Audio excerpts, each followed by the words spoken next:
प्रसार भारती अभिलेखागार की प्रस्तुति सदाबहार सुनहरे दौर का अनमोल खजाना।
मेरी तो कुछ समझ में नहीं आ रहा है।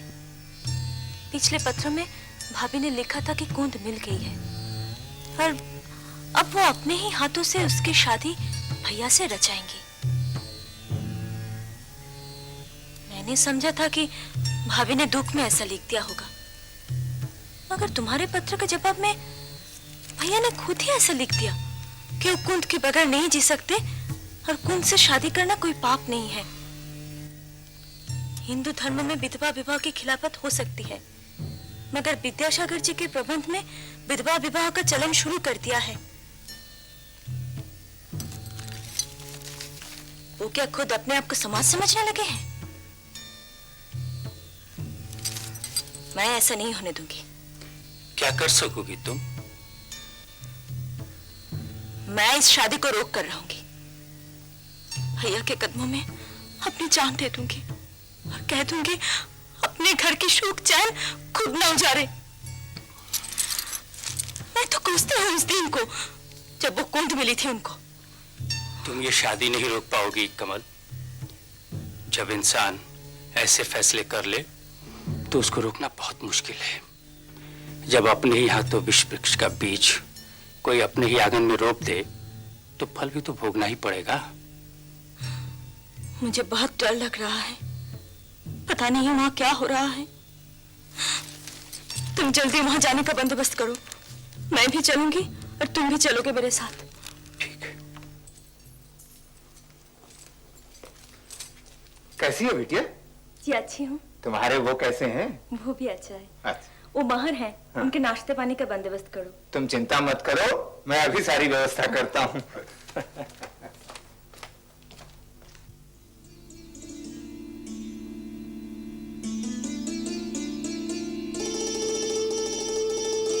अरे कमल, तू कब आई रे? ये क्या हाल बना रखा है?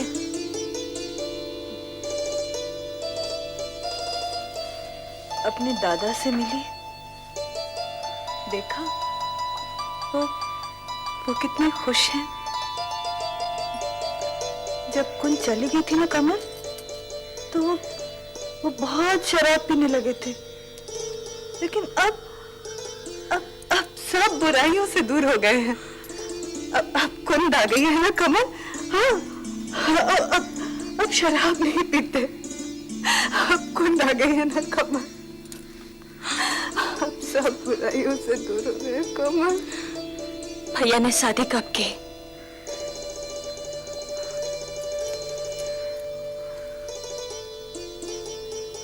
कल। मैंने तो चिट्ठी लिखी थी तुझे, यह भी लिखा था कि आकर उनकी सुहाग सेज सजाना, लेकिन तू आई ही नहीं। भैया आप कहाँ हैं? ये बच्चों जैसे सवाल क्यों करती हो रे कमली?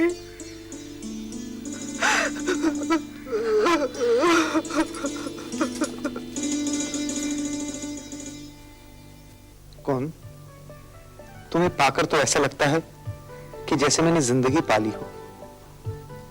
जिंदगी तो आपको पाकर मुझे मिली है। कौन? तुम्हें ऐसा नहीं लगता कि जैसे भगवान ने तुम्हें सिर्फ मेरे लिए बनाया हो? तो फिर इतने दिनों तक मुझसे ये दूरी क्यों बनाए रखी? अपने दिल की बात क्यों नहीं कह डाली? कहने को तो मैंने दिल की बात जुबान पर लाई थी, लेकिन तुम ही धोखा देके चली गई, छोड़कर चली गई मुझे। अब कभी मुझे छोड़कर मत जाना कौन। मैं तुम्हारे बिना जी नहीं सकूंगा।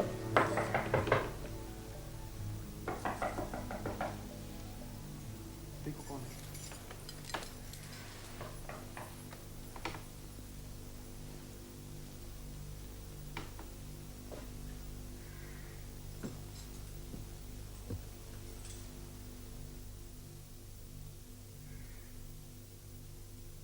कमल, तुम कब आई? दोपहर में। ये तुमने ठीक नहीं किया भैया।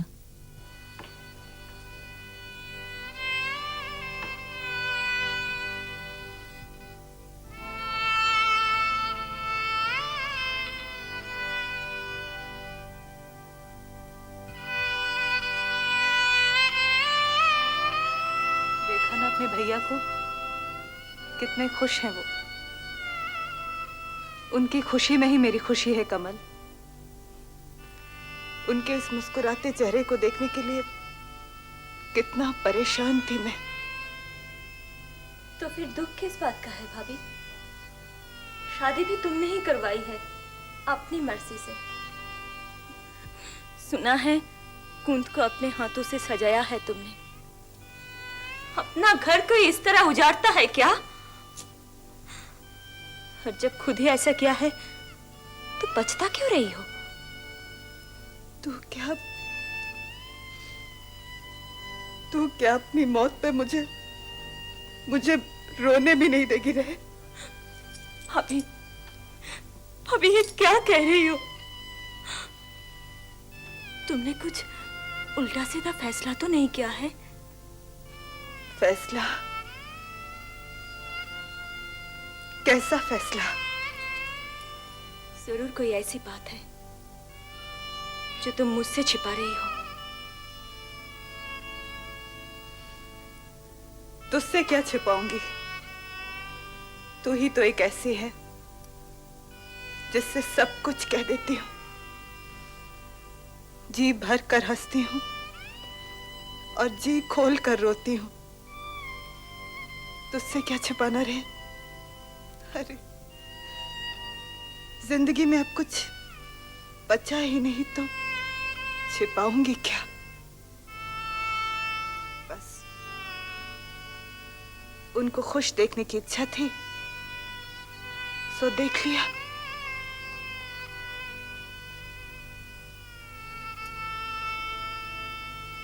बेटा, माँ की तरह तू भी खूब गुणों वाला हो बेटा। भाभी,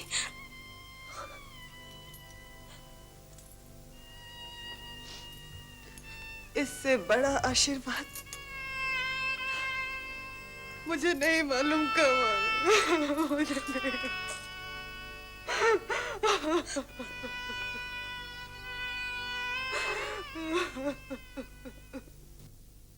मालकिन,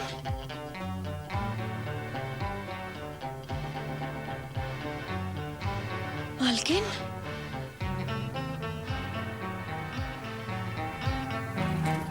दीदी दीदी, मालकिन कहीं नहीं मिल रही। मैंने पूरा घर छान मारा। क्या कह रही हो? उनके कमरे में देखा है मैंने। हवेली का कोना कोना ढूंढा दीदी, वो कहीं नहीं है। अरे जाके ठीक से देखो। देखा मालिक। हे भगवान, अब क्या होगा? भैया से जाकर कोई खबर तो करो।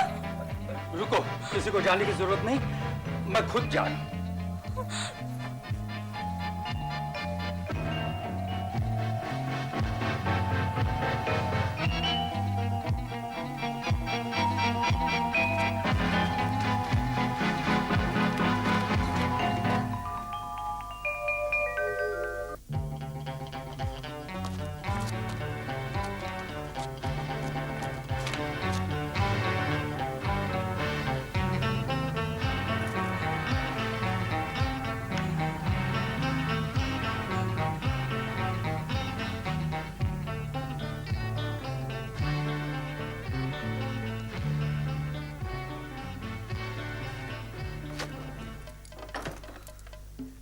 कमल, मैं तो शादी के रोज ही घर छोड़कर चली जाती, लेकिन सोचा कि जिस कारण इतना बड़ा बलिदान कर रही हूँ, अपनी ही जान खुद ले रही हूँ, कम से कम उन्हें तो 2-4 रोज सुखी देख सकूं। और इसके बाद तुम्हारा इंतजार था। अब दोनों इच्छाएं पूरी हो गई, इसलिए जा रही हूँ। जिन्हें मैं सुखी देखना चाहती थी वो सुखी हैं। इससे बढ़कर और क्या चाहिए मुझे। कुंद है, बाकी जिंदगी वो उन्हें संभाल लेगी। जब ये चिट्ठी मिलेगी तब मैं दूर, बहुत दूर जा चुकी होंगी। मुझे तलाश करने की कोशिश मत करना। मैं अब कभी वापस नहीं आने वाली।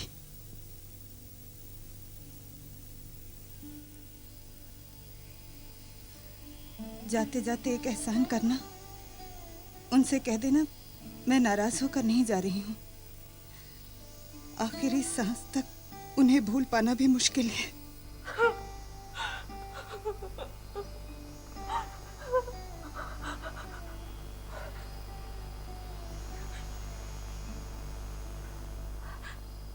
तुम कब आए भैया?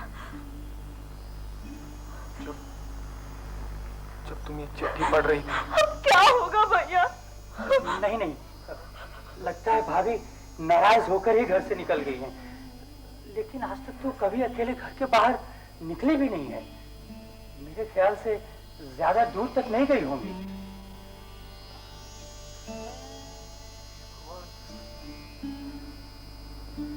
क्या हो गया? रहमत भैया, मुनीम जी, हमारे आदमियों को सारी गांव में मेला कीजिए। सूर्यमुखी को दूर नहीं देना।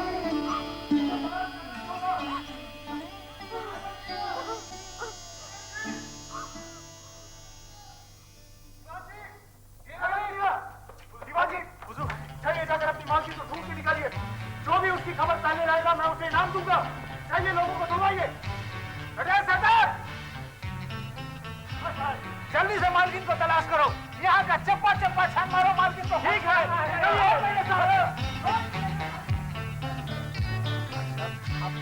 आप चिंता न कीजिए, भाभी ज्यादा दूर नहीं गई होंगी। शिरीष, सूर्यमुखी इन रास्तों को ठीक तरह से नहीं जानती है। पालकी के बगैर वो कभी इस हवेली के बाहर नहीं गई। इसीलिए तो मैं कह रहा हूँ कि भाभी ज्यादा दूर नहीं गई होंगी। अभी कोई ना कोई खबर मिल जाएगी।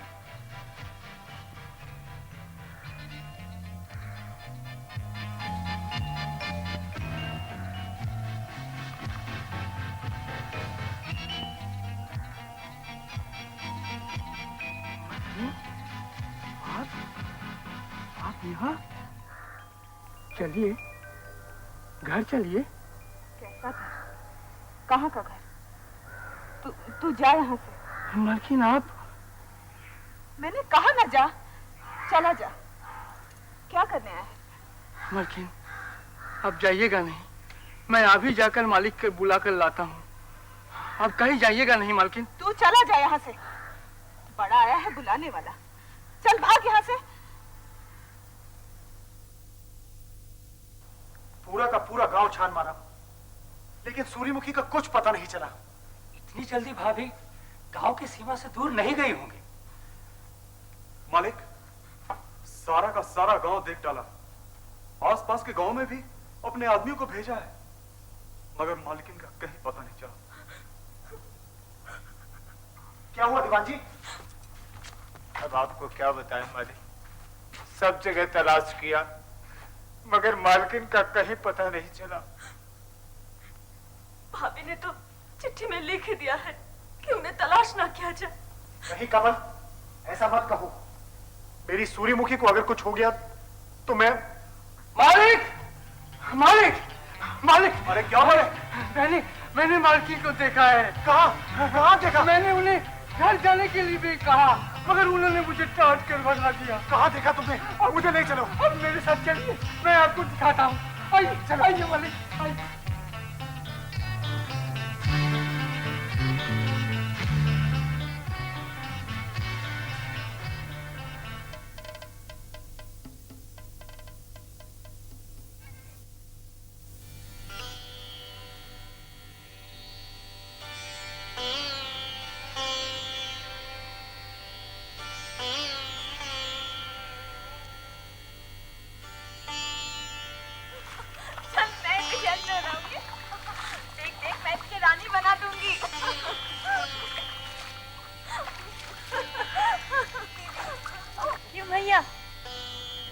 लग रही है आप। इसे तो पहचानना ही मुश्किल हो गया। तुमने तो इसका हुलिया ही बदल डाला।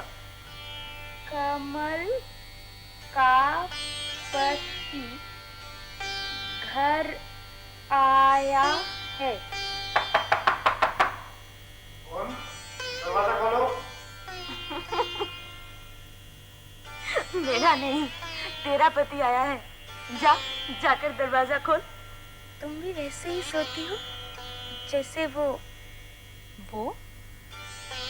कौन? वो चंपा, मेरी सहेली, गांव वाली। मैंने समझा कोई और।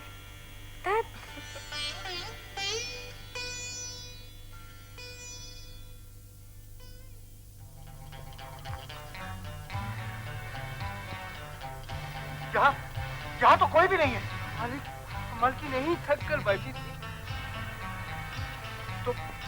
तो फिर वो ज्यादा दूर नहीं गई होगी। जाओ तुम लोग, जाओ उसे खोज के लाओ, चाहिए।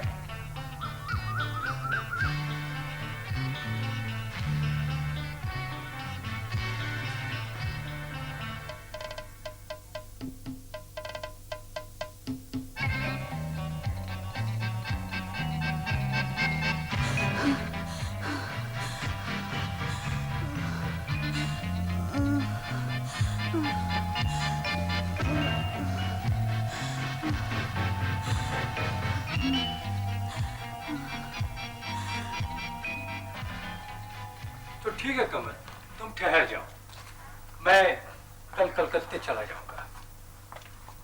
हाँ, मुझे तो रुकना ही पड़ेगा। भैया की हालत तो देख रहे हो, और जब से भाभी गई है ना ही वो वक्त से खाते हैं ना वो वक्त से सोते हैं। भाई साहब, मैं तो कहूंगा आप थोड़ी हिम्मत से काम लीजिए, देखिए सब कुछ ठीक हो जाएगा। श्रीश, कुछ दिन और रुक जाते तो अच्छा होता। मैं सोच रहा था कि यहाँ तो तलाश जारी है ही, क्यों ना मैं भी कलकत्ते जाकर ढूंढने की कोशिश करूं भाभी को। शायद तुम ठीक ही कह रहे हो, मगर हाँ, पता चलते ही मुझे खबर करना। आप बिल्कुल निश्चिंत रहें, खबर लगते ही मैं आपको खबर करूंगा।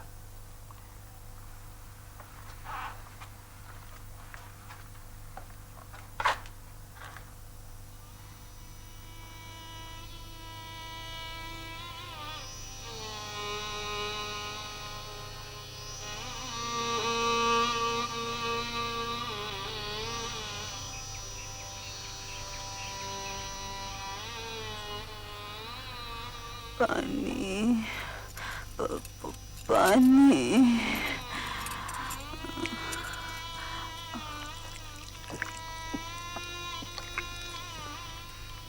कहाँ जाओगे? पता नहीं।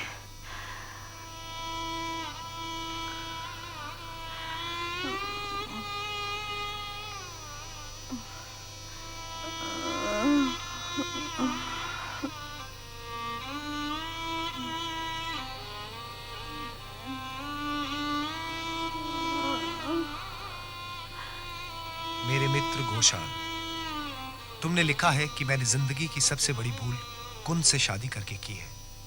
सही लिखा है तुमने, मेरी मत्ती मारी गई थी। यह इतनी बड़ी भूल थी कि इसे करके मैंने अपनी सूर्यमुखी को खो दिया। अब सवाल उठता है कि मैंने कुंद से शादी क्यों की? क्या मैं प्रेम करता था उसे? तो जवाब यह है कि प्रेम तो करता था, लेकिन वो आंखों का प्रेम था। वो प्रेम अब भी है, लेकिन जो दर्जा, जो प्रेम सूर्यमुखी का है, वो जगह कोई नहीं पा सकेगा। ये सूर्यमुखी की 15 दिन की जुदाई ने बता दिया है। खाना नहीं खाएंगे आप? तुम खा लो, और हाँ, मेरा इंतजार मत किया करो तुम। आज कई दिनों से न तो आपने ठीक से खाना खाया, नहीं सोए। आखिर क्यों दुखते रहे आप अपने आप को? ऐसे सवाल क्यों पूछती हो? इतनी नादान भी तो नहीं कि इन सवालों का जवाब न जान सको। ऐसा क्या किया जाए कि फिर पहले जैसा हो जाए। मतलब? सूर्या दीदी को कैसे वापस लाया जाए? उसका नाम अपनी जुबान पर मत लाया करो तुम। मैं जानती हूँ मुझसे शादी करके आपको सुख नहीं मिला, ऊपर से मैंने ही आपको दुखों के समुद्र में धकेल दिया। तुम्हारे लिए, सिर्फ तुम्हारे लिए सूर्यमुखी मुझे छोड़कर चली गई। तुम्हारी वजह से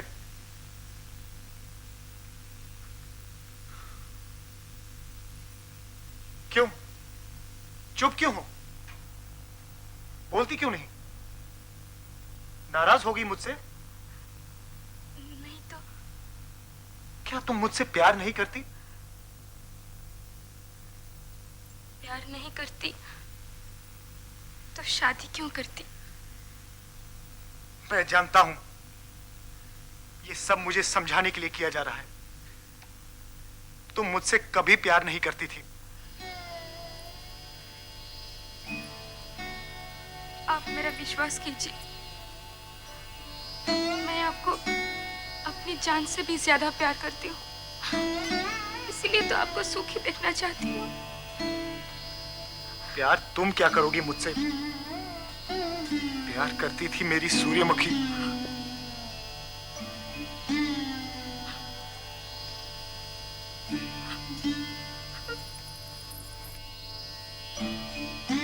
दीदी,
Pani sare sa ni da pa ma ga re ga re ga re ma pa